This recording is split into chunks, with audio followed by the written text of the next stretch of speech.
नमस्कार, आदाब, सत श्री अकाल, हेलो एंड जय हिंद एवरीवन। लास्ट क्लास में हमने जॉन लॉक को बहुत अच्छे से पढ़ा था and I can infer from your comments that you could understand John Locke really well. आपको सोशल कॉन्ट्रैक्ट का आइडिया, आपको natural rights, right to life, liberty and property का आइडिया काफ़ी अच्छे से क्लियर हुआ। His ideas on toleration and so on. Today we are going to cover another thinker from France, great thinker, 18th century के thinker हैं ये। इनको Voltaire और इन सब थिंकर्स को हम एनलाइटनमेंट थिंकर्स बोलते हैं। ये बहुत ज़बरदस्त थिंकर हैं। अनफॉर्चुनेटली यूपीएससी के PSIR के सिलेबस में ये एज सच अब he is not mentioned anymore. However, let alone PSIR, even जब आप यूपीएससी प्रीलिम्स की तैयारी करते हैं, लेट अलोन ऑप्शनल, मैं उसकी बात ही नहीं कर रहा हूँ, प्रीलिम्स में भी आपको आज देखेंगे कि पॉलिटी के जो 15-20 क्वेश्चन आ रहे हैं उनमें से इंक्रीजिंगली पैटर्न कैसा चेंज हो रहा है कि इंस्टेड ऑफ आस्किंग से प्रेसिडेंट की पावर्स और ये और वो आपसे थ्योरेटिकल क्वेश्चंस पूछ रहे हैं। आपको ideas like popular sovereignty, ideas like constitutionalism, ideas like कि डेमोक्रेसी की कोई मतलब अंडरस्टैंडिंग, उस तरह के आपको क्वेश्चंस आ रहे हैं। And in order to answer those questions correctly आपको इन थिंकर्स के आइडियाज़ आने ज़रूरी हैं, बहुत इंपॉर्टेंट है। और वैसे भी मैं एक चीज़ मानता हूँ, यूपीएससी की प्रिपरेशन इन सिलोज नहीं होती है। आपको एक दिन बहुत अच्छा एस्से लिख के आना है, एक दिन आपको GS 1, 2, 3, 4 के बहुत अच्छे एस्से आंसर्स लिख के आने हैं। You may gather information, you may gather concepts and knowledge from here and there which you may one day use in your GS4 exams। Ethics के एग्जाम में आप उसको यूज़ कर सकते हैं, GS2 में आपको यूज़ होगा। तो आपको थोड़ा सा होलसम होके पढ़ना है। एक बहुत अनफॉर्चुनेट सी चीज़ हुई है प्रिपरेशन को अगर हम देखें IAS की पिछले 3-4 साल में, तो हम ओवरली वैसे हो गए हैं कि यार ये इसके लिए बस ये पढ़ लिया, हिस्ट्री के लिए ये पढ़ लिया, मॉडर्न के लिए बस ये पढ़ लिया, इस चीज़ के लिए इसके नोट्स आते हैं बस इतना पढ़ लिया, ठीक, इकोनॉमी के लिए मैंने ये पढ़ लिया। बहुत ओवरली हम रिस्ट्रिक्टेड हो रहे हैं। अब ये भी नहीं मैं बोल रहा हूँ कि बिल्कुल अपनी प्रिपरेशन को ओपन एंडेड रखें, पर थोड़ा सा दिमाग खुला रखें। And as written in Rigvedas कि नॉलेज जो है वो चारों ओर से हमारे दिमाग में आए। तो हैविंग सेड दैट, चलिए आज हम थिंकर करते हैं हमारे नए जॉन जैक रूसो। अब मुझे फ्रेंच नहीं आती है तो मेरी प्रोनाउंसिएशन को आपने ऐसे वो नहीं लेना है। बहुत इंपॉर्टेंट थिंकर है और इनकी इम्पोर्टेंस की सबसे बड़ी बात क्या है, आप अगर बात करें लेट्स से लेफ्ट से लेकर राइट तक हम बात करें कम्युनिज्म की, आइडिया ऑफ मार्क्सिज्म, ये भी आपको रूसो से ट्रेस कर सकते हो आपको अगर आइडियाज़ लाइक फार लेफ्ट से फार राइट, फासिज्म, नाजिज्म, चाहे आप ये भी ट्रेस कर लो आप कि अच्छा ये सरकार की नहीं मान रहा, चलो let us force him to be free। आपको डेमोक्रेसी का आइडिया चाहिए, वो भी आप यहाँ से ट्रेस कर सकते हो। कम्युनिटेरियनिज्म चाहिए, वो भी ट्रेस कर सकते हो। रूसो इनफैक्ट बहुत ज़्यादा मिसअंडरस्टूड भी थिंकर है। हुआ क्या है ना कि इन्होंने इतनी आर्बिट्रेरी सेंस में लिखा है, प्रोलिफिक राइटर रहे हैं, इतना आर्बिट्रेरी सेंस में ओपन एंडेड बोला है, तो उससे हुआ क्या है कि इनके आइडियाज़ को बहुत मिसअंडरस्टैंड भी किया गया, मिसयूज़ भी किया, और कुछ इनके आइडियाज़ में सच में भी आपको लगेगा कि थोड़ी कॉन्ट्रडिक्शंस हैं।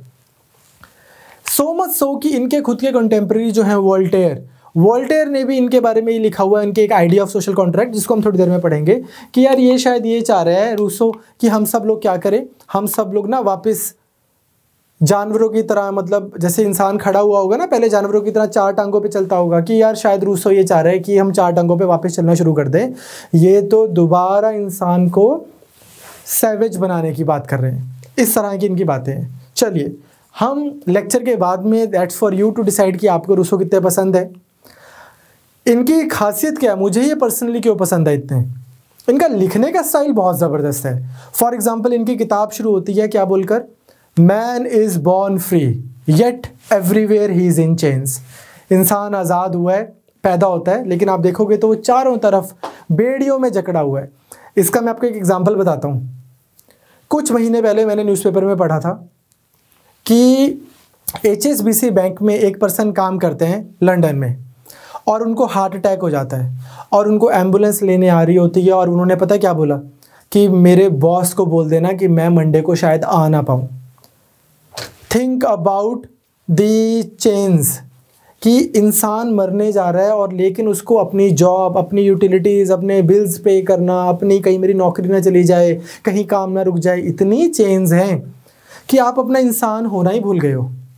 सिमिलरली जब आप बड़े होते हो आप देखते हो कि यार आप बच्चा तो एक बच्चा पैदा होता है, जब आप बड़े होते हो तो आप रियलाइज़ करते हो कि मेरे को तो बहुत सारी चेंज मिली हुई हैं, कास्ट की, क्लास की, जेंडर की। जेंडर पे मैंने लास्ट वीक भी थोड़ी सी बात की थी, आगे जाके देखेंगे कि कहाँ की फ्रीडम, कंट्रीज़ की। मुझे आज मेरा बहुत मन है कि मेरे को कोई ABCD कंट्री में घूमने जाना है, क्या मैं जा सकता हूँ? नहीं, unless I have the visa, unless I have money, this and that.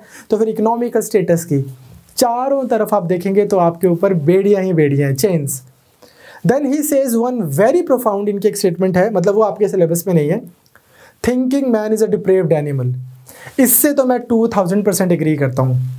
जो लोग बहुत पढ़े लिखे नहीं होते, जो लोग बहुत होशियार नहीं होते, बहुत सोचते नहीं, उनके दिमाग में ना एक इनोसेंस होती है।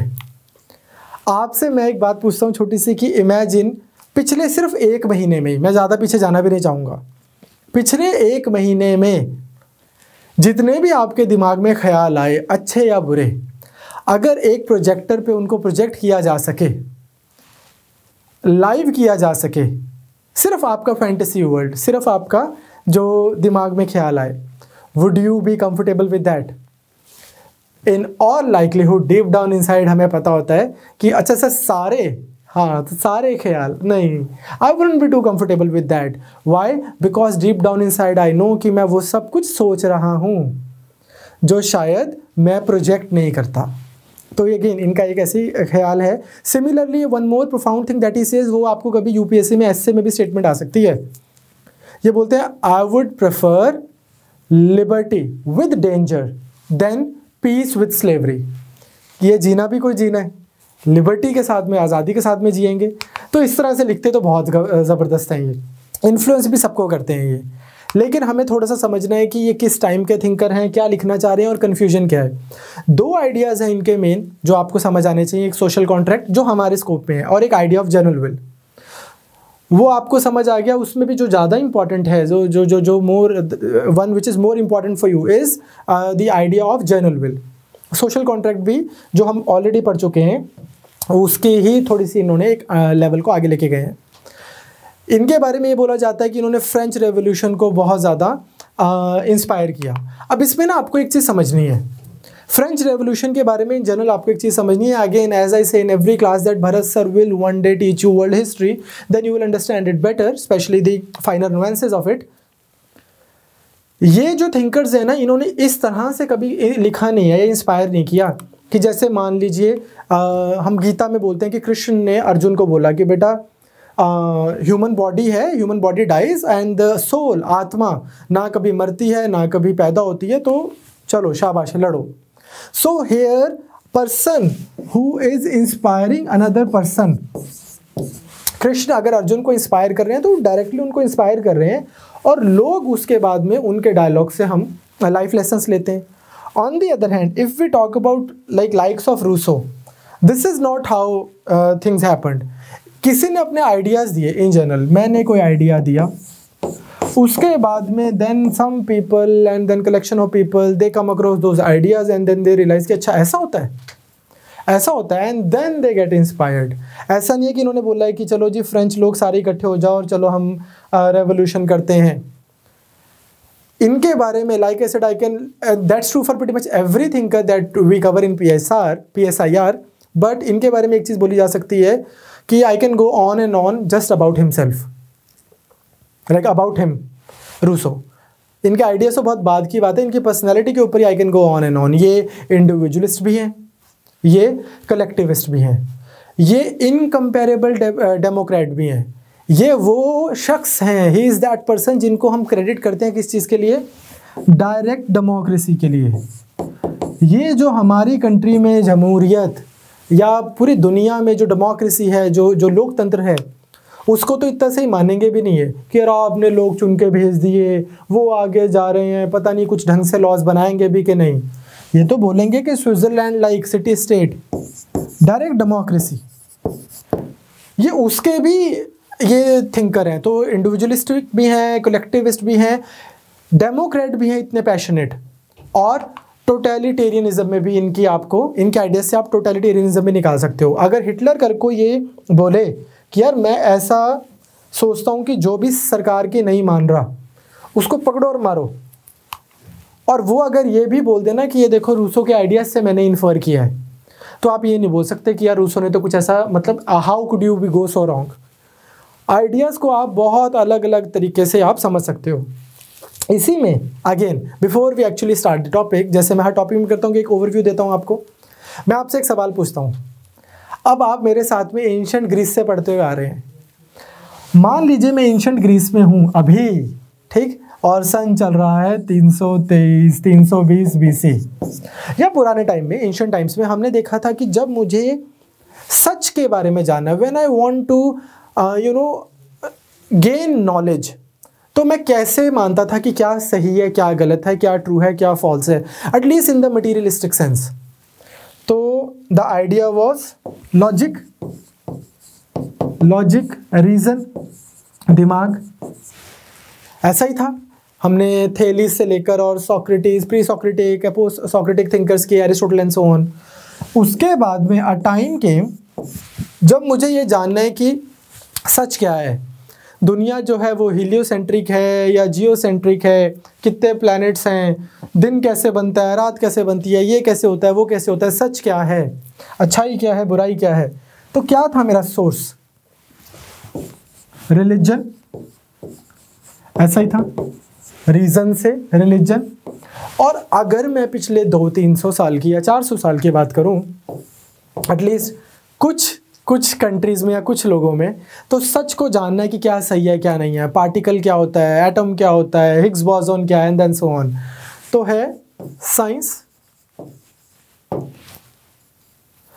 एक चीज मैं आपसे अदरवाइज पूछना चाहता हूं कि डोंट यू थिंक और डू यू थिंक कि ऐसी पॉसिबिलिटी है कि आज से मान लो 2000-3000 साल बाद people would be looking back and mocking us कि यार ये कितने ही बच्चे से लोग थे ना, ये साइंस के थ्रू सच जानने की कोशिश कर रहे थे, और कुछ नया ऑल टुगेदर कोई ऐसी चीज़ निकल कर आएगी कि हमें लगेगा कि this is the right way to know the truth. जैसे इधर लगा होगा कि यार रीज़न से, लॉजिक से थोड़ी पता लगता है, रिलीजन ये बताता है आपको कि असलियत क्या है। ऑन द अदर हैंड फिर साइंस वालों को लगा होगा कि यार रिलीजन से थोड़ी पता लगेगा, किताब थोड़ी बताएगी, एक्सपेरिमेंट, हाइपोथेसिस देखकर अच्छे से उसको फिर वेरीफाई करके एम्पिरिकल तरीके से तो पता लगेगा कि सच क्या है। सो डोंट यू थिंक कि, मतलब I am just throwing an idea कि हो सकता है कि 1000-1500 साल बाद we may encounter a new way to investigate or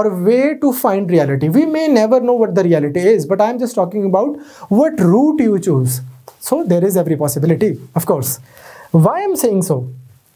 Because today, especially मतलब इंडिया में अगर हम बात करें तो हमारा ये मानना, और ऐसा ही होना भी चाहिए, कि जो साइंस है, जो रीज़न है, रैशनैलिटी है, ये अपने साथ प्रोग्रेस लेके आ रही है। और हम देखते भी हैं इंडिया में कि 2 कंट्रीज़ हैं हमारी कंट्री में, एक को हम इंडिया बोल रहे हैं और एक को हम भारत बोल रहे हैं। इंडिया क्या है? Mumbai, south Delhi, south Bombay, Bangalore, Pune, Chandigarh, Noida, Gurgaon, this that, जहाँ पर साइंस की तरक्की हुई है, इंफ्रास्ट्रक्चर बना है, जॉब्स भी कैसी होती हैं कि Accenture and TCS and this and that, IT companies, वैसे वाली बिल्डिंग्स जहाँ पे आपको कभी विटामिन D नहीं मिलेगा और कभी फिर वो कैल्शियम में कन्वर्ट नहीं होगा और आपकी हड्डियाँ खराब हो जाएंगी।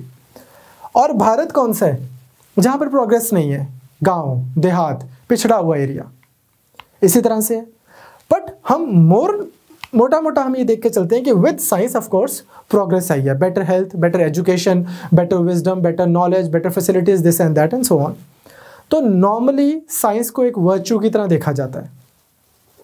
हाउएवर, अगर हम रूसो की बात करें तो ये थोड़ा सा लिमिट करते हैं अननेचुरलनेस ऑफ रीज़न को। ये बोलते हैं कि बहुत ज़्यादा जो ये हुआ है ना, एडवांसमेंट हुई है जो साइंस में, उस समय की बात कर रहे हैं ये, इससे क्या हुआ है? करप्शन ऑफ ह्यूमैनिटी हुई है। इससे क्या हुआ है कि इंसान जो है वो जैसा था वैसा रहा नहीं। इससे क्या हुआ है? आपके सोच जो है वो अच्छी नहीं हुई, और in fact it has done more harm then benefit. हमें नुकसान ही हुआ है, बिकॉज आप देखें तो सही, आप मतलब अदरवाइज़ अगर आप देखें कि वो लोग जो बहुत ज़्यादा मॉडर्न लाइफस्टाइल जी रहे हैं, रूसो के पॉइंट ऑफ व्यू से उनको लगेगा कि उनकी सोसाइटी को जरा देख तो लो, ना कोई खुश दिखता है, ना कोई सेटिस्फाइड दिखता है, हर कोई ओवरवर्क्ड, टेंस्ड, परेशान, corrupt, always conspiring against each other and then so on, इस तरह की चीज़ें दिखती हैं। और एक वो होता है ना कि मस्त झूम रहे हैं, वैसा तो कोई दिखता ही नहीं है। सो अगेन यू सी कि सोसाइटल लेवल पे अगर हम बात करें तो रूसो काफ़ी रोमांटिक हैं।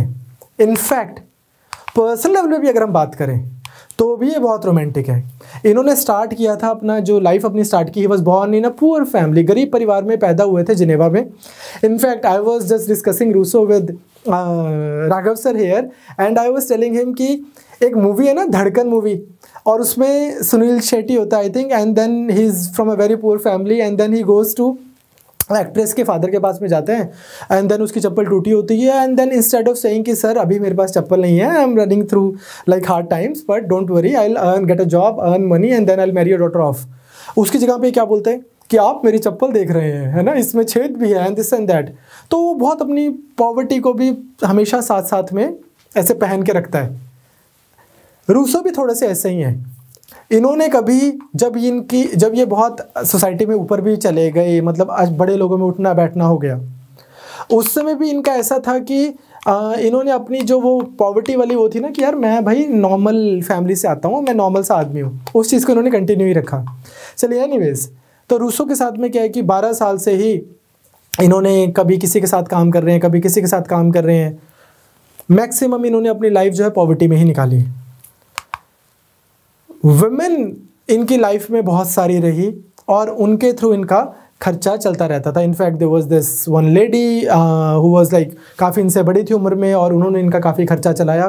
ये थिएटर करते थे, ओपरा करते थे, म्यूज़िक करते, ओपेरा मुझे नहीं पता भाई, म्यूज़िक, पोइट्री, ये सब कुछ करते थे, लेकिन उतनी सक्सेस नहीं आ रही थी। And then eventually he started writing.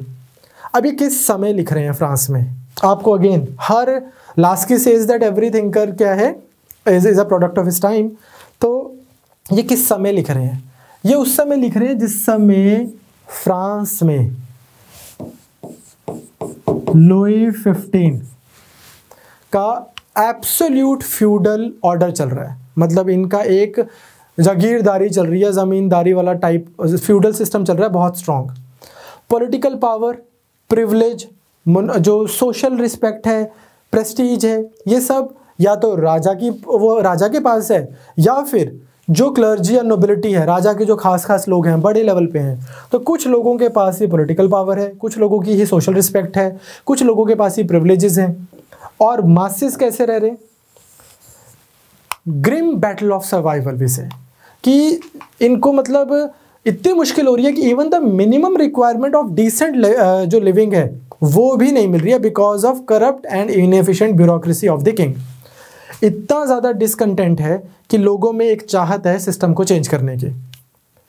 इसी चाहत को, इसी सिस्टम को, मतलब ये जो है कि ये this desire to change the system, इसको ज़्यादा जिसको बोलते हैं ना टेकर्स मिले, क्योंकि फ्रांस में एक न्यू क्लास ऑफ बुर्जुआ इमर्ज कर रही थी, जिनको लग रहा था कि यार ये जो चीज़ है ना, ये जो कुछ लोगों के बुर्जुआ आप समझ रहे हैं, छोटे बिजनेस क्लास, मिडिल क्लास उस समय के हिसाब से, तो इनको लग रहा है कि यार सारी पावर इनके पास है, अगर पावर थोड़ी सी नीचे आ जाए और पेजेंट्री के साथ में मिलके अगर थोड़ा पावर नीचे आए, लोगों के पास कुछ पैसे हों, लोगों के पास कुछ प्रॉपर्टी हो, लोगों के पास में कुछ वो होना चाहिए, कुछ फ्रीडम होनी चाहिए। तो एक ऐसे टाइम में ये के थिंकर है जिस समय अगेन फ्रांस की सोसाइटी में काफ़ी डिसकंटेंट है। हैविंग सेड दैट, अब इनके आइडियाज़ क्या हैं? सबसे पहले हमें समझना है इनका रिवोल्ट अगेंस्ट रीज़न। ये बोलते हैं सबसे पहले, एक इनको प्राइज विनिंग ऐसे 1749 में लिखते हैं, उसमें बोलते हैं कि साइंस और आर्ट्स ने इंसान को करप्ट किया है या मोरालिटी को प्योर किया है। This is something that you should also think. Do you think कि प्रोग्रेस जो हुई है साइंस की या इन जनरल, मतलब उस समय के आर्ट्स के हिसाब से आप लगा लो, मॉडर्न डे में मूवीज़, म्यूज़िक, दिस दैट, कितना कुछ पॉसिबल है। सो डू यू थिंक कि साइंस और आर्ट्स के कंट्रीब्यूशन ने, मैं ये इस लाइन को लिख दूंगा इस वीडियो की डिस्क्रिप्शन में, आई रियली वांट कि आप इस लाइन के ऊपर ऐसे अटेम्प्ट करें। किसी भी दिन आपको यूपीएससी में आ सकता है, यूपीएससी का किसी भी दिन मन कर सकता है कि आओ यार रूसो ढूंढते हैं कितने इन स्टूडेंट्स में। तो has the progress of science and arts contributed to corrupt और प्यूरिफाई मोरालिटी। इसमें रूसो क्या आर्ग्यू करते हैं? ये बोलते हैं कि इन्होंने साइंस ने मोरालिटी को अपहोल्ड नहीं किया है, बल्कि क्या किया है, it has brought moral ruins upon us. काफ़ी काउंटर इंट्यूटिव लगता है। आपको लगता है कि जब साइंस नहीं थी तब क्या था? अगर हम देखते हैं उन शहरों को या उन गाँव को, उस एरियाज़ को, एटलीस्ट इंडिया में जहाँ पर साइंस नहीं है ज़्यादा, तो आपको लगता है वहाँ पे पेट्रियार्की कितनी स्ट्रांग है, मिसोजिनी कितनी ज़्यादा है, आपको और कास्टिज्म कितना ज़्यादा है, बहुत सारे आपको वाइसेस दिखते हैं। ऑन द अदर हैंड जहाँ पर साइंस है वहाँ पर आपको प्रोग्रेस दिखती है। बट रूसो आर्ग्यूज की प्रोग्रेस जो है ये एक इल्यूजन है। साइंस के साथ में जो आई प्रोग्रेस आई है ये एक इल्यूजन है। And then again in his quintessential Rousseau style he says कि सिविलाइज सोसाइटी ने किया क्या है? जो एक इंसान है ना, वो लाइक ही सेड कि he is in chains everywhere, उसके ऊपर बेड़ियाँ हैं बहुत ज़्यादा। सिविलाइज सोसाइटी ने क्या किया है? It has casted garlands of flower over the chains men's bore. क्या है कि इसके ऊपर बस फूल चढ़ा दिए हैं। बंदा अभी भी चेन्स में है, बंदा अभी भी मर रहा है, पर्सन अभी भी खुश नहीं है, पर्सन अभी भी वर्चुअस नहीं है, वर्चुअस इंसान नहीं है, परेशान है वो आज भी। लेकिन उसकी परेशानी जो है वो क्या है? उसके ऊपर एक गार्लैंड पहना दिया, वो दिख नहीं रही है किसी को। इनफैक्ट अगर आप देखो मॉडर्न सोसाइटी में हम कोट्स भी ऐसे शेयर करते ही हैं कि it is better to cry in a Ferrari than to you know laugh in I don't know Honda और वटएवर। ये बोलते हैं कि यार ये चीज़ों को बस ग्लोरीफाई किया गया कि चल बेटा लगा रहे पागलों की तरह, और उसको ये बिल देना है, वो बिल देना है, ये कपड़े पहनने हैं, वो कपड़े पहनने हैं। ये जो सोफिस्टिकेटेड सोसाइटी आपको दिख रही है ये कुछ सोफिस्टिकेटेड नहीं है, वो बोलते हैं करप्ट है। अब आप इससे एग्री भी कर सकते हो, नहीं भी कर सकते, ठीक। रूसो को तो इसमें ईवल ही ईवल दिख रहा है। उनको लग्जरी में, और ये लग्जरी की जो दौड़ है इसमें उनको लगता है कि यार वर्चू, अच्छाई कब पॉसिबल थी? जब इंसान सिंपल था, जब ऑस्टेरिटी के साथ में रहता था कि यार लोग बैठे थे कि हाँ यार आज यहाँ पे ये कुछ फंक्शन हो रहा है और इसके बाद ना फ्री फूड मिलेगा, और लोग खुश थे। और अब क्या हो रहा है? People are going to best of restaurants then arguing with the waiters कि यार क्या ये खाना अच्छा नहीं है और ये नहीं है और वो नहीं है, और सब मतलब बस परेशान है। शायद दिल्ली घूमना होगा रूसो, ठीक है। I am just kidding, like no offence to my friends from Delhi, but this is just one, like never mind, ठीक। तो हाँ मतलब थोड़े परेशान लगते हैं जैसे लोग वहाँ पर, तो ऐसा वाला। हैविंग सेड दैट, ये रूसो ऐसा नहीं बोल रहे कि यार ये अभी ही ऐसा हुआ है। ये बोलते कि आप हिस्ट्री में देख लो, रोम को देख लो, रोम कितना खुश होता था जब पुअर था, सिंपल था, नॉर्मल रहता था, तो लोग एम्परर की मानते थे, एम्परर लोगों की मानता था, लोग बढ़िया खुश थे। और जब ये और जब ये रेस टू बॉटम स्टार्ट हुई तो क्या हुआ? राजा भी दुखी, सब दुखी। और एक चीज़ जो ये बहुत प्रोफाउंड बोलते हैं, ये बोलते हैं कि आपको लग रहा है कि साइंस के साथ में सिविलाइजेशन आई, सिटीज़ आई, और उसके साथ में क्या आया? पोलाइटनेस। कि गांव का बंदा है, वो बेचारा देसी आदमी है ना, बिल्कुल उसको बात करने की अकल नहीं है, और वो शायद थोड़ा सा आपको ऑफेंड भी कर दे। ऑन द अदर हैंड जो रीज़न के बाद, साइंस के बाद, समझ के बाद, आर्ट्स के बाद जो मच वांटेड पोलाइटनेस जो है ना ये आपकी, ये बोलते हैं कि ये इसको आप दिखाते हो कि ये देखो क्या ग्लोरी ऑफ सिविलाइज्ड रिफाइनमेंट है, लुक एट दिस। जैसे ब्रिटिश फॉर एग्जांपल, इन्हीं को देखें आप, अमेरिकन्स को, ब्रिटिश को, ये कितना प्राइड लेते हैं इस बात में कि यार इनके कितनी पोलाइटनेस है, कितने सभ्य लोग हैं ये। British man would stand like you know at an arms length distance from another person. ये है ना कि दो ब्रिटेन के लोग होते हैं, बहुत सभ्य तरीके से हम शिष्टाचार करते हैं। On the other hand India में क्या कल्चर है? चार दोस्त होते हैं, एक दूसरे कंधे पे हाथ रख के चलते हैं, मतलब एटलीस्ट आज से कुछ साल 10-15 साल पहले तक ऐसा था। तो ये क्या बोलते हैं? कहते हैं ये जो तुम्हारे पोलाइटनेस है, जो तौर तरीके हैं, ये तुमने यूनिफॉर्म्स पहनी हुई हैं। किस चीज़ की? एक नकाब, एक बुर्का, एक यूनिफॉर्म है। किस चीज़ को छुपाने का? Jealousy, suspicion, fear, wildness, hate, fraud, ये सब कुछ है।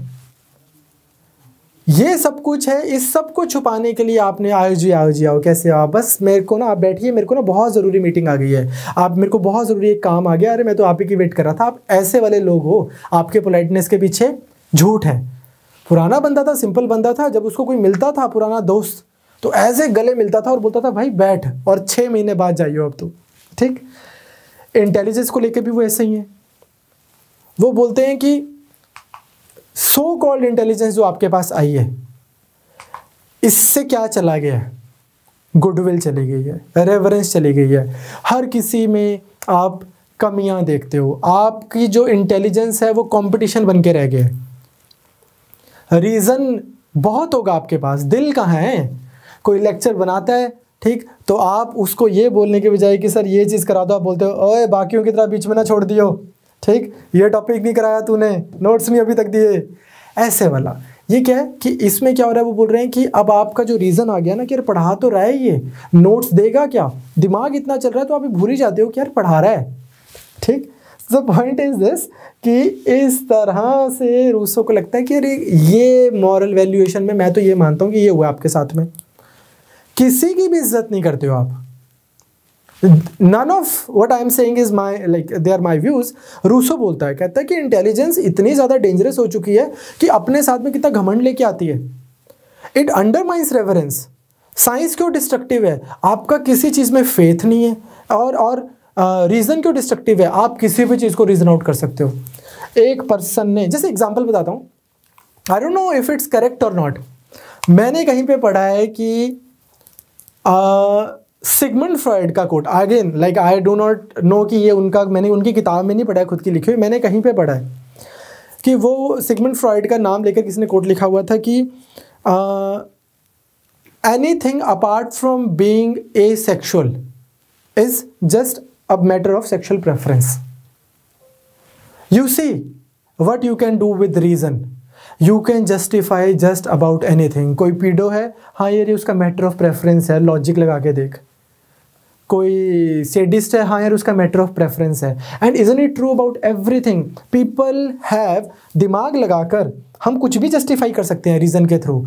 लोग बोलते हैं कि यार अंबानी ने इतने सैकड़ों करोड़ रुपए, हंड्रेड्स ऑफ करोड़ रुपए उसने अपनी बेटे की शादी में खर्च किए हैं। तो I was reading somewhere that again somebody has said कि एक नॉर्मल फादर जो होता है वो अपनी लाइफ की कितनी ज़्यादा सेविंग्स जो है अपनी बेटी की शादी में खर्च कर देता है। तो देखो अंबानी ने तो सिर्फ एक दिन के ही पैसे खर्च किए हैं, तो दैट वेज तो बहुत सेंसिबल है। तो द पॉइंट इज दिस कि तर्क की एक खूबी है, लॉजिक की एक खूबी है, आप इसको कहीं पर भी घुमा सकते हो, और रूसो इस बात को पहचानते हैं। And Rousseau therefore says that intelligence से क्या हो रहा है, आपके अंदर रेवरेंस, किसी को लेकर इज्जत वो नहीं रहती, आपके साथ में घमंड आता है। साइंस के साथ में क्या हो रहा है, फेथ जा रहा है आपका। रीजन के साथ में क्या हो रहा है, बिकॉज क्या सही है क्या गलत है, क्या फायदे की चीज़ है क्या नुकसान की चीज़ है, आप इसमें इतने पड़ जाते हो कि आप मतलब सही, आई बेग योर पार्डन, क्या फायदे की चीज़ है क्या गलत है, क्या मुझे यूज़ का है क्या मेरे यूज़ का नहीं है, आप इसमें इतने पड़ जाते हो कि आपके अंदर कोई मॉरल इंट्यूशन ही नहीं रहती। Now without reference, without faith, without moral intuition, ना कोई पर्सनल का कैरेक्टर है ना कोई सोसाइटी है। So you need to understand कि सबसे पहले आप रूसो में क्या देख पा रहे हो, काफ़ी, ये यंग रूसो की बात हो रही है, काफ़ी रोमांटिक सा person, romantic in the sense कि इनको लग रहा है कि यार ये कौन सी भीड़ है, सीने में जलन आंखों में तूफान सा क्यों है, इस शहर में हर शख्स परेशान सा क्यों है, वैसे वाले हैं रूसो, शायर टाइप के पर्सन है, ठीक। तो इनको ऑफ कोर्स प्राइज़ मिलता है बहुत, इनको अपने ऐसे जब ये लिखते हैं तो इनको प्राइज़ मिलता है। उसके बाद में दोबारा फिर एक चीज़ लिखते हैं, अब इसको सुनना आप, क्यों मैं बोलता हूँ कि, मतलब मैं क्या बोलता हूँ, पॉलिटिकल साइंटिस्ट या आने वाले थिंकर्स बोलते हैं कि इवन कार्ल मार्क्स भी बोलते हैं, कार्ल मार्क्स जैसों के लिए भी एक रास्ता बना गई है। ये बोलते हैं कि ह्यूमन बींग्स के बीच में इनइक्वालिटी कहाँ से आई, what is the origin of inequality among man, and is it authorized by natural law. क्या नेचर ने इनइक्वालिटी क्रिएट की है या आप लोगों की सोसाइटी ने इनइक्वालिटी क्रिएट की है? सबसे पहले तो ये बात बोलते हैं, ये बोलते हैं कि भाई बात सुनो, हॉब्स और लॉक दोनों ही गलत है। क्यों, ये क्या बोल रहे हैं? जैसे अगर इनकी बात करें कि यार ये बोल रहे हैं कि मैन जो है वो बहुत इंडिविजुअलिस्टिक है, वो ये तो देख पा रहा है उसके दिमाग में क्या है, ये नहीं पता दूसरे के दिमाग में क्या है, और वो अपने सेल्फ इंटरेस्ट को मैक्सिमम करना चाहता है, and then this and that. Locke क्या बोल रहे हैं? मैन यूटिलिटेरियन है, मैन इंडिविजुअलिस्टिक है, मैन ऐसा है और उसको लगता है कि ये वाले जो लॉज हैं ये कोई हमारे लिए बना दे एंड सो ऑन। ये बोलते हैं कि यार स्टेट ऑफ नेचर की बात हो रही है, स्टेट ऑफ नेचर, ये कि मैन इंडिविजुअलिस्टिक है कि नहीं, ये कि मैन यूटिलिटेरियन है कि नहीं। ये जब मैन ऐसा है मैन वैसा की बात कर रहे हैं तो ये कौन से मैन की बात कर रहे हैं? उस मैन की जो स्टेट या सोसाइटी, सिविल सोसाइटी आने के बाद का मैन है, वो है ऐसा। ये बोलते हैं कि वो है इंडिविजुअलिस्टिक, वो होगा इंडिविजुअलिस्टिक, वो होगा यूटिलिटेरियन, वो होगा रैशनल। सिविल सोसाइटी बनने के बाद में वो होगा ऐसा जैसा हॉब्स और लॉक को लग रहा है, लेकिन स्टेट ऑफ नेचर में थोड़ी है मैन ऐसा। इनको लगता है, रूसो को लगता है कि यार स्टेट ऑफ नेचर कौन सी है भाई? ये उस नेचर की बात हो रही है जब इमरजेंस ऑफ सोसाइटी ही नहीं है, उस समय बेनिफिट नुकसान ये चीजों से ऊपर उठा हुआ है पर्सन। ठीक, प्राइमरीली जो पर्सन है वो क्या कर रहा है? वो he is living in isolation, उसके कुछ बेसिक एलिमेंट्री नीड्स हैं।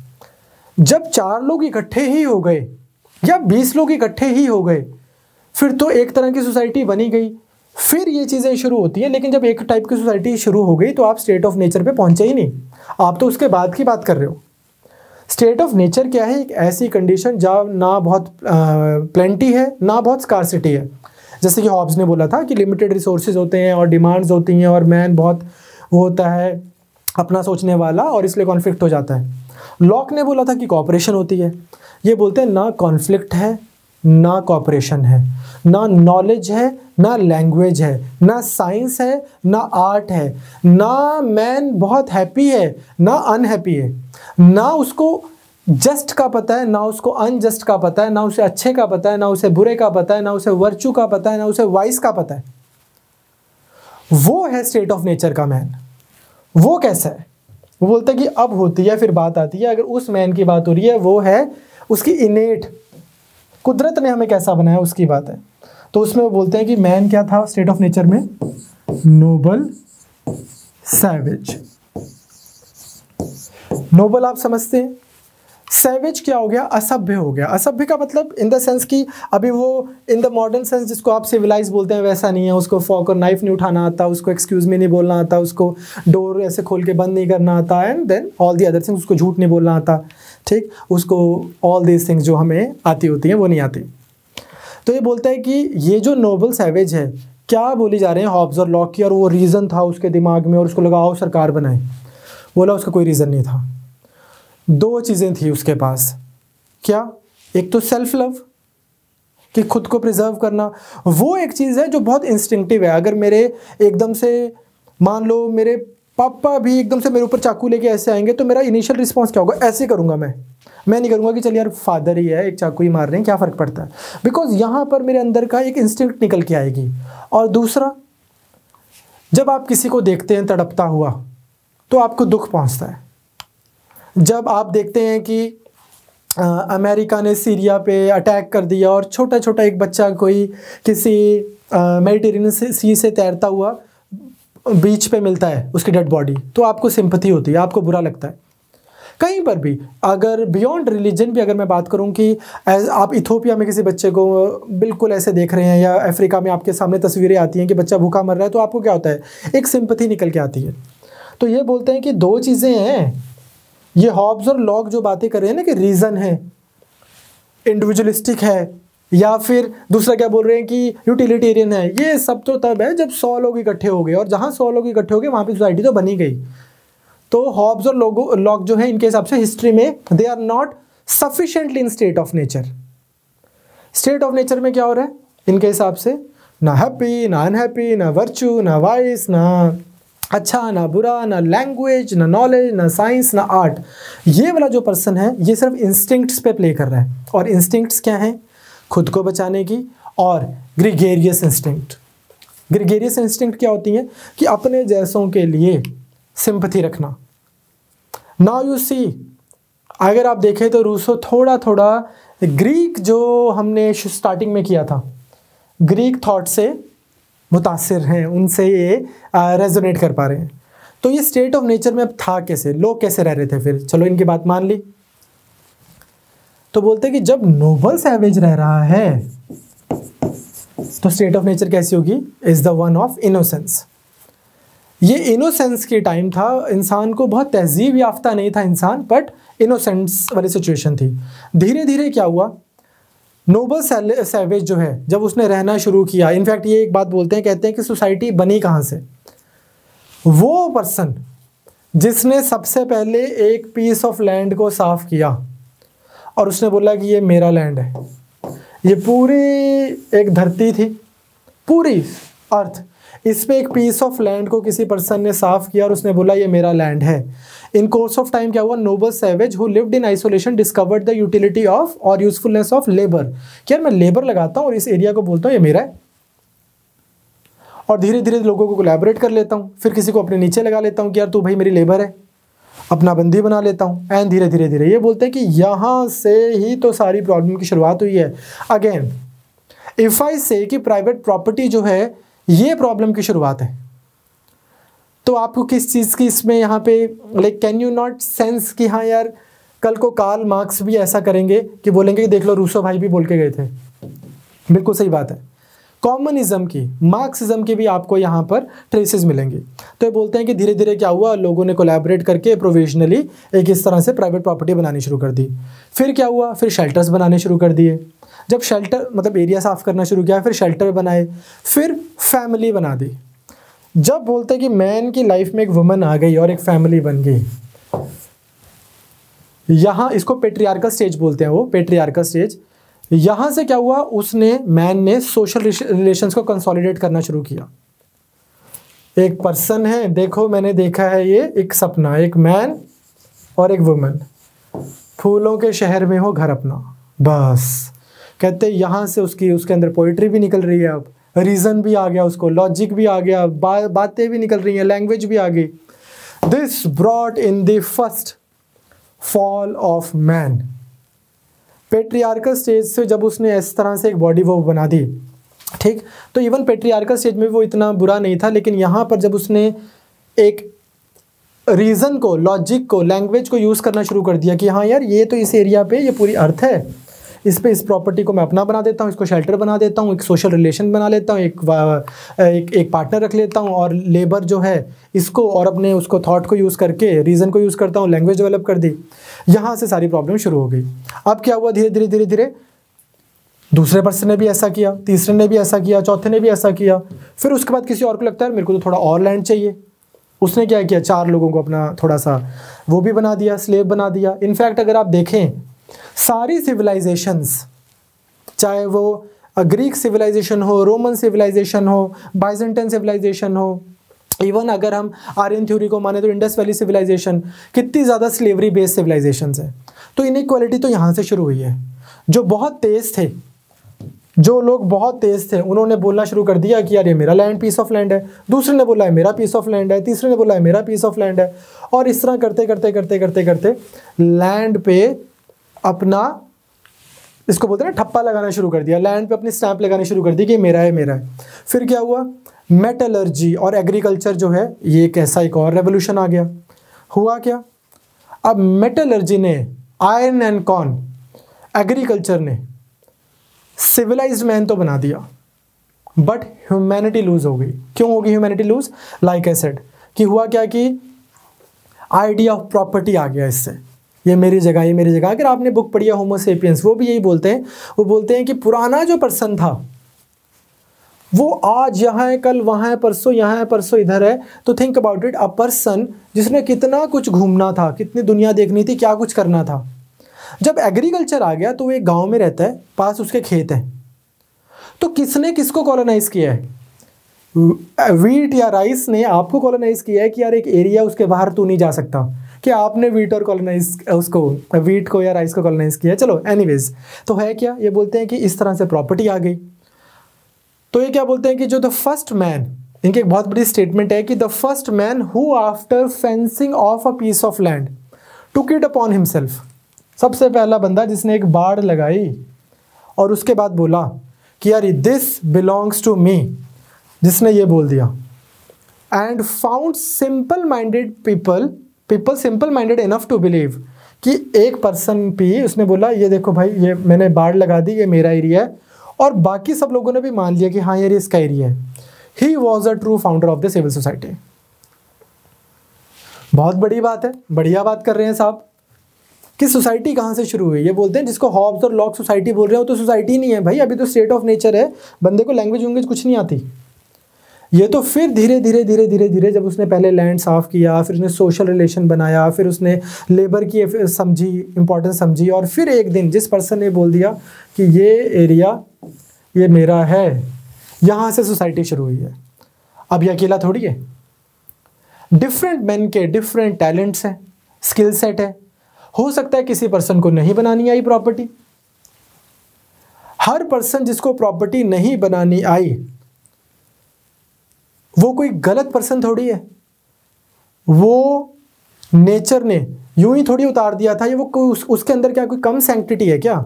जैसे फॉर एग्जांपल ना हम कुछ चीज़ों को इतना ज़्यादा करते हैं कि हम उनके पीछे का आइडिया ही भूल जाते हैं। For example every human being out there, वो मतलब वो अपने आप में एक एंड है, वो ये नहीं है कि यार ये तो ऐसा ही है। तो अकॉर्डिंग टू हिम क्या हुआ, बस जिसको प्रॉपर्टी बनानी आती थी वो सही हो गया, वो शाह हो गया, वो खास हो गया, जिनको नहीं आती थी वो पीछे रह गए। और इससे क्या हुआ, inequality in fortunes. Inequality of Fortune से क्या हुआ कि वेल्थ एक के पास आ गई, बाकी के पास वेल्थ नहीं है, और फिर जिसके पास वेल्थ है उसके पास में क्या पावर है, टू एनस्लेव अदर्स। तो the very idea of possession it excited men's passion कि यार अच्छा और प्रॉपर्टी बना लूँ, ये तो मज़ा ही आ गया, मैं तो बाकियों को अपने पीछे भी लगा सकता हूँ, मैं बैठता हूँ आराम से, चार लोग मेरे पाँव दबाते हैं। इससे क्या हुआ, इससे कंपटीशन और कॉन्फ्लिक्ट आने शुरू हुए। अब जब कॉन्फ्लिक्ट और कंपटीशन और कॉन्फ्लिक्ट आने शुरू हो गए, he build this argument very well. मेरे को पर्सनली इनका आर्गुमेंट बहुत सही लगता है कि पर्सन पहले वो नोबल सैवेज था, अकेला सा रह रहा था, फिर सोशल रिलेशन बनाए, फिर उन्होंने एक जगह पे अपना क्लेम किया तो बाकियों ने भी किया, पैशन आता था, मज़ा ही बहुत आता था ये बोल के कि ये मेरी जगह है, और फिर बाकियों को भी ऐसा होता था, कॉन्फ्लिक्ट्स आने शुरू हो गए। अब जब कॉन्फ्लिक्ट्स आने शुरू हो गए तो कॉन्फ्लिक्ट्स को करना है सॉल्व। इन कॉन्फ्लिक्ट्स को सॉल्व करने के लिए क्या किया जाए, लॉज बनाए जाए, कायदे कानून, for the sake of order and tranquillity. Peace बना रहे, लड़ाइयाँ ना हो। कि लड़ाइयाँ हुई क्यों है, क्योंकि बहुत लोगों ने प्राइवेट प्रॉपर्टी क्लेम करनी शुरू कर दी। तो इसलिए क्या हुआ कि बोले कि लॉज बनाने चाहिए। तो लॉज क्यों बने, सरकार क्यों आई, सरकार आई लोगों की प्राइवेट प्रॉपर्टी बनाने के लिए। इससे बड़ा मार्क्सिस्ट जो है ना कि setting stage for Karl Marx क्या होगा कि यार ये जो तुम्हें सरकारें दिख रही हैं ना, ये अमीर लोगों के लिए हैं, इंस्ट्रूमेंट हैं, ये अमीर लोगों की प्रॉपर्टीज़ बनी रहे, जो गरीब है वो गरीब रहे, जो अमीर है वो अमीरी पे बैठा रहे, इसलिए सरकारें आई हैं। और ये तो बोल रहे हैं, अगर आप देखोगे कि तभी तो कार्ल मार्क्स तो फिर कल का बच्चा है, इनके सामने बोलेंगे कि बेटा हम तो पहले ही बोल चुके हैं आपसे। आप देखो तो सही कि लॉ, नियम ही पहली बार इसलिए बना है ताकि क्या हो जाए, लड़ाई ना हो। ठीक है, ये बोलते हैं कि ये मैं नहीं बोल रहा हूँ कि सिर्फ यही रीज़न है, वायलेंस से सबकी लाइफ को थ्रेट था, बट सबसे ज़्यादा थ्रेट किसको था, रिच को, अमीर को, पैसे वाले आदमी को, because it threatened his possessions as well. बाकियों की तो सिर्फ लाइफ थी कि ठीक है भाई देखी जाएगी, उसकी वाइफ, उसके स्लेव्स, उसके एनिमल, पुराने टाइमों में यही पोजेशंस होती थी। मतलब again you once again need to realise कि स्टेट ऑफ नेचर कोई हिस्ट्री का कॉन्सेप्ट नहीं है, एक हाइपोथेटिकल कॉन्सेप्ट है।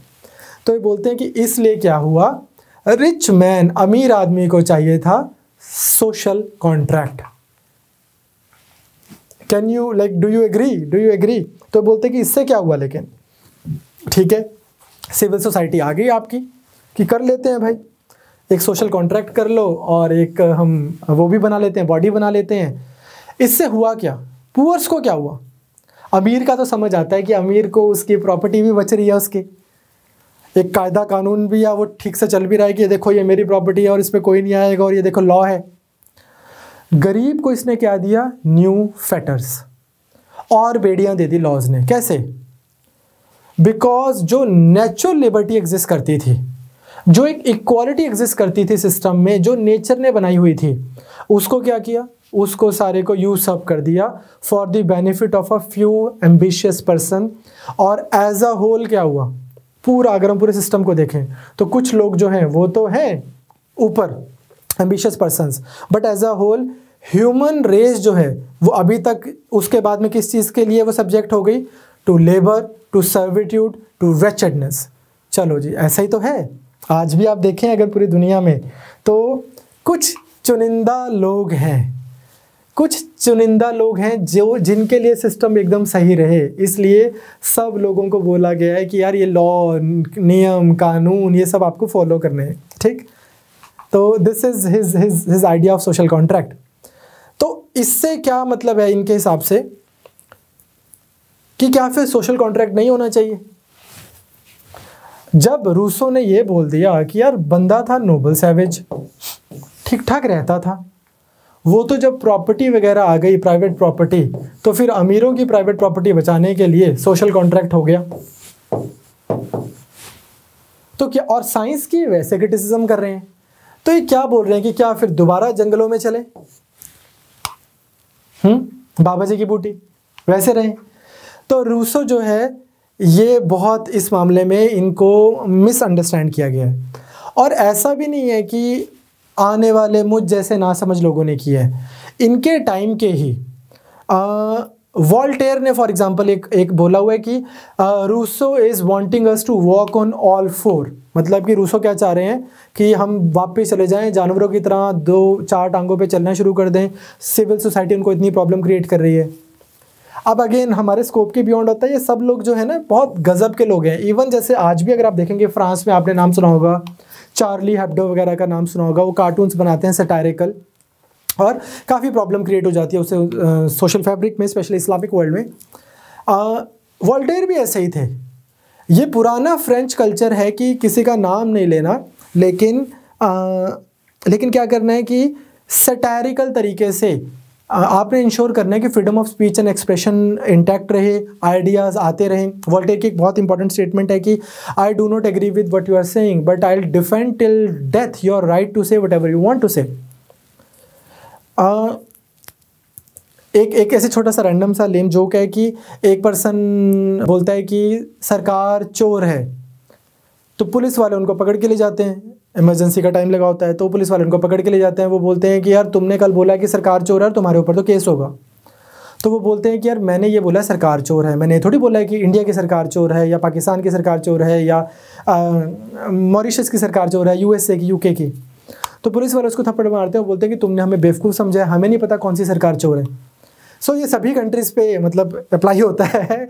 पॉइंट इज़ दिस कि इस तरह से सैटायरिकल तरीके से उन्होंने कटाक्ष करने, तो वॉल्टेयर ने इनके ऊपर भी कटाक्ष किया। बट मज़े की बात क्या है, Rousseau anticipated it, Rousseau sensed it कि हाँ यार लोग मुझे बिल्कुल गलत लेंगे।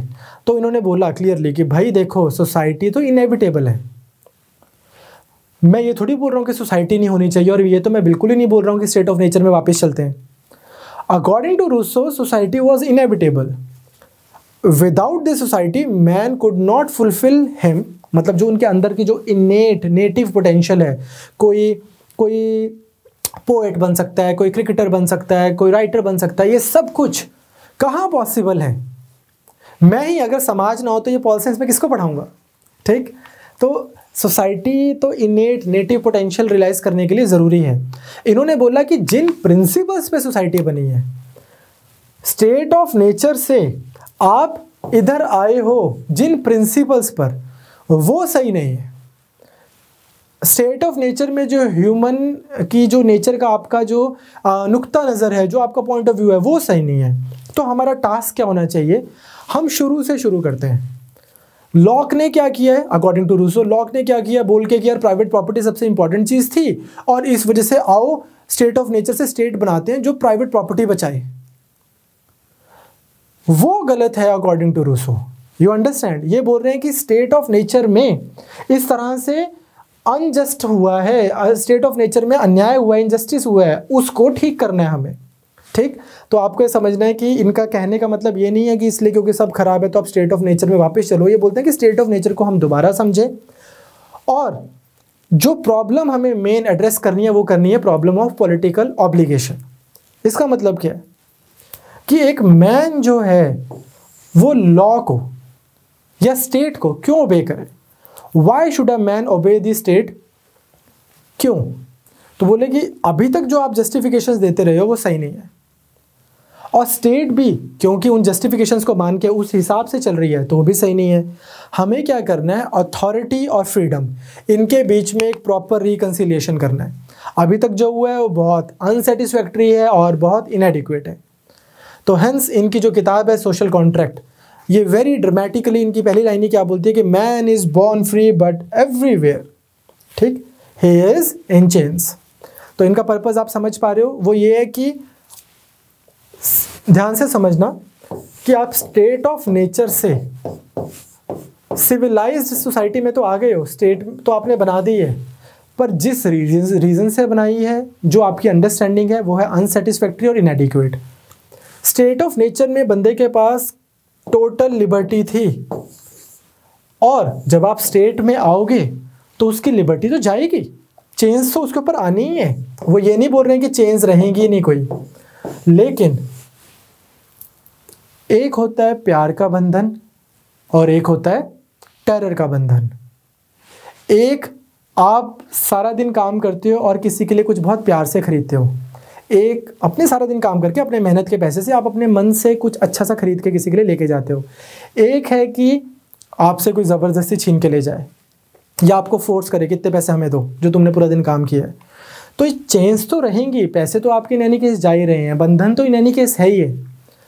इनका पर्पस क्या है कि ये जो illegitimate change of the contemporary society है, इसकी जगह पे हमने क्या करना है, एक लेजिटिमेट चेंज हो, मतलब एक लेजिटिमेट रीज़न हो हमारा कि ये स्टेट बनाने का। क्लियर हो क्या कि एक इस वजह से हम स्टेट बनाए, सोशल कॉन्ट्रैक्ट जो है वो इस वजह से हुआ ताकि सबका एक बहुत ज़बरदस्त कॉमन गुड हो सके, एक कॉमन आइडिया, एक आइडियल सोसाइटी बन सके, उसके लिए हमें ये बनाना है। अब आप देखेंगे यहाँ से बहुत सारी कॉन्ट्राडिक्शंस, बहुत सारे आइडियाज़ जो हैं वो शुरू होते हैं। इसमें सुनो बात, यहाँ से ही हम इनके अगले आइडिया के ऊपर चलते हैं, जिसका आइडिया है आइडिया ऑफ जनरल विल। ये बहुत सही आइडिया है। मैं शराब पीकर मैं मान लो 3-4 पैग लगा लेता हूँ, ठीक, और मुझे लगता है कि यार मैं गाड़ी चलाता हूँ, और मुझे मेरा दोस्त बोल रहा है अरे नहीं यार तू ड्राइव मत कर, और मैं क्या बोल रहा हूँ कि ले यार ये तो मैंने 2-3 ही पैग लगाए हैं, और भाई तो तेरा यार इतना तो इतना तो हम लगा के लेक्चर पढ़ा देते हैं तो कोई प्रॉब्लम ही नहीं है। ये मुझे लग रहा है और मैं गाड़ी चलाना शुरू कर देता हूँ। अब उस समय मेरी इंस्टिंक्ट ने मुझे बोला, मेरी विल थी, मेरा मन था कि यार चाहे मैंने ड्रिंक किया हुआ है और चलो अब मैं ड्राइव करता हूँ। ये है मेरी एक्चुअल विल, ठीक, ध्यान से सुनना है, ये बहुत ज़रूरी है। उसके बाद मैं अगले दिन सुबह उठा, मैंने देखा यार सिर थोड़ा मेरा घुमा हुआ है, और फिर मैंने थोड़ी लस्सी वस्सी पी एंड एवरीथिंग, एंड मैं अपने लॉन में बाहर बैठा हूँ और मैं देखता हूँ कि छोटे छोटे बच्चे 2 सड़क से जा रहे हैं। और फिर मुझे लगता है कि यार देख, अगर ना ड्रिंक करके ड्राइव करना तो बहुत गलत चीज़ है। अगर एकदम से बच्चे आ जाते मान लो और मैं ड्राइव कर रहा होता और मैं कंट्रोल में ना होता तो कुछ बुरा हो सकता था, ठीक, हो सकता था, बिल्कुल हो सकता था। तो हमें क्या करना है कि यार शराब पी के आइडली तो नहीं चलानी चाहिए, गाड़ी नहीं चलानी चाहिए। तो मुझे क्या लगता है कि यार हाँ नहीं चलानी चाहिए। ये है मेरी रियल विल। एक्चुअल विल क्या है मेरी? एक्चुअल विल वो है मेरी अरे ये मतलब प्लेटो का ही, उसका रूसो का आइडिया है in the discourses of political economy, जहाँ पर जनरल विल का आइडिया देते हैं। तो वो क्या बोलते हैं कि एक्चुअल विल, ये वाला एग्जांपल नहीं दे रहे वो ऑफ कोर्स, ठीक, ये सिर्फ आपको समझाने के लिए। तो क्या होगा कि एक्चुअल विल में मैं बस अपना सोच रहा था कि यार उसमें क्या है, मैंने गाड़ी चलानी है, तेरा भाई चलाएगा, ऐसे वाले में। रियल विल में क्या हो गया, मैं पूरे समाज, पूरे सोसाइटी, पूरे एक सिस्टम का सोच रहा हूँ, और मैं मतलब I am thinking of welfare of the whole and of every part and not just like say my self. तो मुझे लगा हाँ यार ये नहीं, ऐसा नहीं होना चाहिए था। नाउ एक कंट्री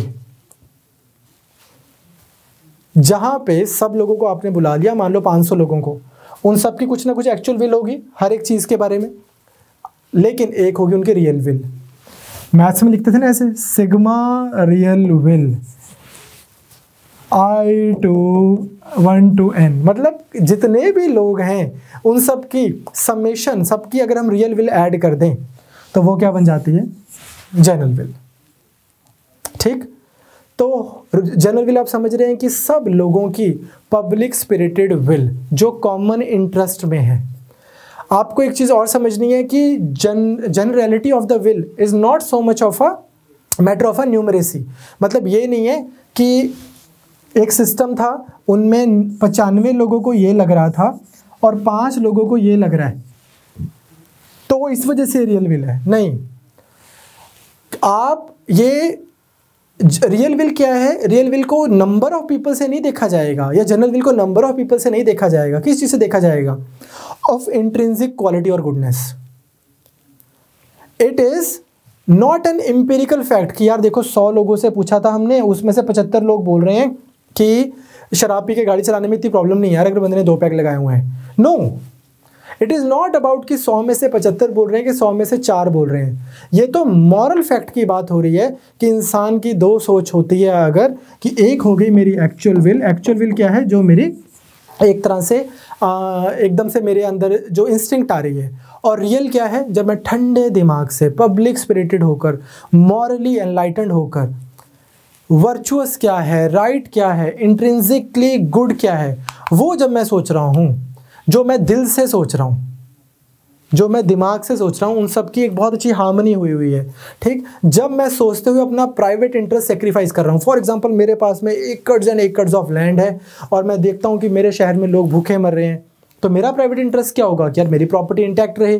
बट आपको पता है इंडिया में जैसे लैंड रिफॉर्म्स वगैरह हुए थे कि यार हम एक काम करते हैं, अपनी प्रॉपर्टी जो है, जिनके पास लैंड नहीं है उनको देते हैं। फॉर एग्जांपल हमारे प्राइम मिनिस्टर थे पीवी नरसिम्हा राव जी, उनके बारे में मशहूर है कि he had thousands of acres of land, the family that like he grew up in, और उसके बाद जब लैंड रिफॉर्म्स इंडिया में आए थे तो he donated like you know most part of his private land। तो क्या किया उन्होंने कि प्राइवेट इंटरेस्ट जो है पीवी नरसिम्हा राव ने, उसको अपने से ऊपर उन्होंने सोचा कि हाँ कॉमन इंटरेस्ट में क्या है।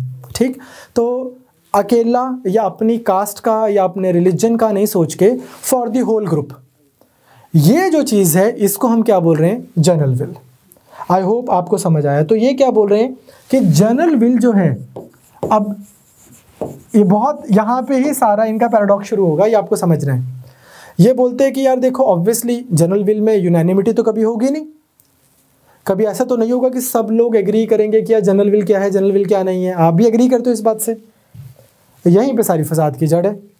अब ये क्या बोलते हैं कि आपको क्या करना है, इंडिविजुअल 1, इंडिविजुअल 2, इंडिविजुअल 3, इंडिविजुअल 4, आप सब इकट्ठे हो गए और आप सबकी जो पब्लिक स्पिरिटेड विल है वो सॉवरेन है। जो पब्लिक स्पिरिटेड विल क्या है, वो है जनरल विल, उसको नाम दिया जा रहा है जनरल विल। ये बोलते हैं कि ये जो है, ये आप सबकी, ये क्या है, सॉवरेन। आप जरा ध्यान से देखो 3-4 चीजें, और अब हिटलर निकालते हैं इसके बीच में से। पहली चीज, हॉब्स ने क्या बोला कि आप सब लोग इकट्ठे हुए और आपने एक बॉडी बनाई, एक अलग बॉडी। ठीक, उसको एक थ्री पार्टी एग्रीमेंट, एक तीसरी बॉडी बनाई, ये सॉवरेन है। मॉडर्न डे में आप देख सकते हो इसको हम क्या बोलते हैं, पार्लियामेंट। लॉक ने क्या बोला कि यार आप सब इकट्ठे हुए और आपने एक बॉडी बनाई जिसके अंदर लेजिस्लेटिव, एग्जीक्यूटिव और जुडिशियल फंक्शन जो करती है वो सॉवरेन है। इसको मॉडर्न डे में क्या बोलते हैं, स्टेट, सरकार। तो ये क्या है, पार्लियामेंट्री सॉवरेनिटी की बात करके गए उस सेंस में अगर हम देखें, या एब्सोल्यूट सॉवरेनिटी की बात करके गए। पार्लियामेंट्री भी नहीं, I take that back, Hobbes ने तो किंग ही बिठा दिया यहाँ पर, आई एम सॉरी, कि यार ये एब्सोल्यूट सॉवरेनिटी की बात करके गए। अगर हम लॉक की बात करें तो एक मिनिमम गवर्नमेंट, उसकी बात करके गए कि ये सॉवरेन है। रूसो ऐसा कुछ नहीं बोल रहे, रूसो बात कर रहे हैं, आपने वर्ड सुना होगा बहुत बार, पॉपुलर सॉवरेनिटी। कि सॉवरेन कौन है, आप ही हो, आप खुद सॉवरेन हो, collection of all the human beings, और वो जब गवर्न कर रहे हैं खुद को with general will. Collection of all the human beings, ये जो ग्रुप है, जो ये पूरा का पूरा ग्रुप जब वो अपने आप को गवर्न कर रहा है विद जनरल विल, यहाँ पे सॉवरेनिटी लाई करती है। तो फिर स्टेट कैसे चलेगी, कैसे चलेगी? वो बोलेंगे कि डायरेक्ट डेमोक्रेसी से। हेंस आई सेड कि ये ऐसे भी हैं जो ये ऐसे वाले पर्सन भी है जिनको आप ये बोल सकते हो कि मार्क्सिज्म की बात कर रहे हैं। अभी तक अगर आप देखो, अब आपको यहाँ पे इनके अंदर एक बहुत स्ट्रॉन्ग डेमोक्रेट भी दिख रहा है कि डायरेक्ट डेमोक्रेसी की बात कर रहे हैं ये। नाउ अब आपको पता है कि अगर हम ऐसा करना शुरू करेंगे तो कुछ कंपल्शंस आएंगे। लेजिस्लेटिव लेवल पे चाहे ना भी आए, अगर छोटे छोटे शहर हैं और नियम कानून बनाने हैं तो शायद आपको प्रॉब्लम ना भी आए, क्योंकि सब इंडिविजुअल्स ने मिलकर कोई नियम कानून बना लिया। पर एटलीस्ट इम्प्लीमेंट करते हुए तो प्रॉब्लम आएगी, एडजुडिकेट करते हुए प्रॉब्लम होएगी। हर एक चीज़ के लिए आप, हर एक इम्प्लीमेंटेशन के लिए आप किसी को बुला थोड़ी लोगे कि सब इकट्ठे हो जाओ दोबारा। तो ऑफकोर्स क्या होगा कि आपको एवरी नाउ एंड देन एक बॉडी की ज़रूरत तो पड़ेगी। तो स्टेट तो ये भी बना ही देंगे, नॉट लाइक ये बोलेंगे, पर स्टेट तो बनी रही है, एक सॉवरेन तो ये भी बना ही रहे हैं। बट प्रॉब्लम कहाँ पे है? अगर कोई पर्सन, मान लो ये पर्सन है IX, ये इस जनरल विल को नहीं मान रहा, इनके हिसाब से ऐसा है कि यार ये जो सबको जनरल विल लग रही है, मुझे लग ही नहीं रही, ये गलत बोल रहे हैं। इस पर्सन का क्या करना है? या ये टेम्प्ट हो रहे हैं, नॉट कि इनका सिर्फ डिसएग्रीमेंट है, शायद ये एग्री कर भी गए थे, पर ये टेम्प्ट हो रहे हैं। तो इस पर्सन का क्या करना है? तो यहाँ पर इनकी एक और स्टेटमेंट आती है, man can be forced to be free. You can see the contradiction, you can see the paradox की फोर्स और फ्री दोनों को एक ही सेंटेंस में यूज कर रहे हैं। Man can be force to be free का मतलब क्या है कि सरकार ऐसी हो, ये जनरल विल से बनी हुई सरकार, कि उसको फिर समझाया जाए। और आपको पता सरकार कैसे समझाती है। अब आपको ये समझना है कि जब चुनाव होते हैं, चुनाव होने के बाद एक सरकार बनती है, और वो सरकार जब अथॉरिटेरियन बनती है, चाहे वो हिटलर हो या कोई भी और हो, वो सरकार अथॉरिटेरियन बनती है। और एक पर्सन जब उसके खिलाफ बोलता है, और उसको जब ये बोला जाता है ना कि यार now this person is yielding to temptations, और इसको समझाओ कि जनरल विल क्या है, ओबेइंग द जनरल विल क्या है, it's an expression of moral freedom of the individual, तो आ तेरे को आज़ाद करें। तो होता क्या है कि एक इंडिविजुअल जो है उसकी तो कोई लिबर्टी रहती ही नहीं, क्योंकि इनको तो ऐसा लग रहा है कि जनरल विल को आप फॉलो करो तो आप खुद को ही फॉलो कर रहे हो, आप ही की जनरल विल है। लेकिन होता क्या है कि इवेंचुअली ये भी जनरल विल भी जो है कोई ना कोई फिजिकल मैनिफेस्टेशन तो लेगी, किसी ना किसी तरीके से कोई बॉडी तो बनेगी। वो बॉडी क्या करेगी? अब इम्प्लीमेंटेशन पे जाएगी, जो भी लॉ बनाओगे उसको इम्प्लीमेंट करते हुए वो क्या करेगी, जो भी पर्सन उसको नहीं मान रहा उसके ऊपर थोड़ा स्ट्रेंथ यूज़ करेगी, और उससे क्या होगा, फिर वही बात हो जाएगी। फिर वही हो गया जो पहले हो रहा था कि अब बस फ़र्क इतना है कि अब एक राजा बैठ के लोगों पे अत्याचार नहीं कर रहा, हो सकता है कि सरकार ही बहुत स्ट्रांगली अत्याचार कर रही है लोगों के ऊपर। इसका रीज़न एक और भी है, यहाँ पर हॉब्स के केस में सॉवरेनिटी जो थी ये यहाँ पर हमने एक थर्ड बॉडी को दे दी जिसको हमने किंग बोल दिया। लॉक के केस में भी हमने एक बॉडी बना दी। ये क्या बोलते हैं? ये बोलते हैं, रूसो बोलते हैं कि मतलब इनके साथ का कोई ऐसा थिंकर कभी नहीं सोचता, ये बोलते हैं कि जो सॉवरेनिटी है ना, popular sovereignty, it is indivisible and inalienable. ये कहाँ रहेगी? हमेशा और हमेशा लोगों के पास रहेगी। People can not give away, they can not transfer from one body to another. Self government और गुड गवर्नेंस, इन दोनों के बीच में ये एक तालमेल बिठाने की कोशिश कर रहे हैं कि सेल्फ गवर्नमेंट का मतलब क्या है कि लोग खुद अपने आप को रूल करें, और गुड गवर्नेंस का मतलब क्या है कि लोगों के ऊपर अच्छा रूल हो। तो ये बोल रहे हैं कि लोग जो हैं वो खुद अपने ऊपर अच्छा रूल करें। तो आई होप आपको समझ आ रहा है कि थोड़ा थोड़ा कि ये बोलना क्या चाह रहे हैं। ये बोलना यही चाह रहे हैं कि डेमोक्रेसी हो, डेमोक्रेसी में सब लोग इकट्ठे हों और वो अपनी जनरल विल के हिसाब से ही वो चलने चाहिए। और जनरल विल क्या है? कलेक्ट, मतलब it's the public spirited will of each and every individual. सबकी रियल विल जो है उस सबको अगर हम मिला दें। सो आई थिंक कि this is pretty much it as far as Rousseau is concern. इनके बारे में एक बात बोली जाती है। अब आप देखो कि मैंने एक स्टेट बना दी जिसमें मैंने सब लोग इकट्ठे कर दिए, और उसके बाद में उन्होंने एक सरकार भी बना दी, और उस सरकार को बनाने के लिए मुझे कोई बॉडी तो चाहिए होगी। और जब मैंने ये बोल दिया कि अब जो इस सरकार की नहीं मानेगा, ये सरकार क्या रिप्रेजेंट कर रही है? ये बॉडी या ये क्या रिप्रेजेंट कर रही है? सब जो चाहते हैं सॉवरेनिटी, जनरल विल। अब इनकी बात जो नहीं मान रहा वो क्या है, वो पब्लिक स्पिरिटेड वे में नहीं सोच रहा, इसका मतलब तो उसकी फिर कुछ पनिशमेंट होगी। तो इन अदर वर्ड्स ऐसा बोला जाता है कि Rousseau's general will is Hobbes Leviathan's head chopped off. Hobbes ने एक फिजिकल मैनिफेस्टेशन दे दी थी कि यार ये किंग है, ये देख लो, और ये सॉवरेन है। रूसो ने भी आइडिया तो कुछ वैसा सा ही दिया है, बस शेप नहीं दी है। होता क्या है ना, अगर दो बॉडीज़ है और मैं उनका सिर हटा दूं तो आप पहचान नहीं पाओगे कि कौन कौन है, अगर मैं कोई दो रैंडम लोगों की फ़ोटो लगा दूं। तो वैसे ही हॉब्स ने क्या किया, हॉब्स ने आपको एक फिजिकल मैनिफेस्टेशन दी है कि यार ये सरकार है, वो देखो बकिंगम पैलेस में रहती है और इसकी माननी होती है। रूसो ने कुछ ऐसा नहीं दिया।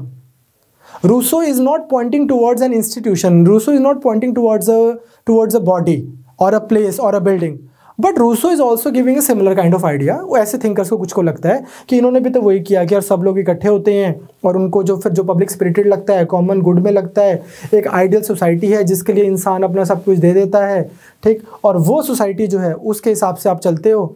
और इसी वजह से जैसे बोलते हैं, रूसो की एक स्टेटमेंट है कि only the voice of people is the voice of God, ठीक। जब कोई मास्टर नहीं है, कोई वो नहीं है, ठीक, वैसे वाली सिचुएशन, तो एक ऐसी वाली पीपल की वॉइस है, उसको इम्प्लीमेंट करना होता है। And if anybody is not agreeing then man can be forced to be free, ठीक। तो आई होप आपको थोड़ा सा रूसो समझ आया। आपके एग्जाम में एज सच डायरेक्टली रूसो के ऊपर सवाल आने के चांसेस कम हैं, बट अंडरस्टैंडिंग रूसो की होना, at least his idea of general will important है, स्पेशली जब हम करेंगे Indian constitution and it's politics. I will see you in the next class with lectures on JS Mill।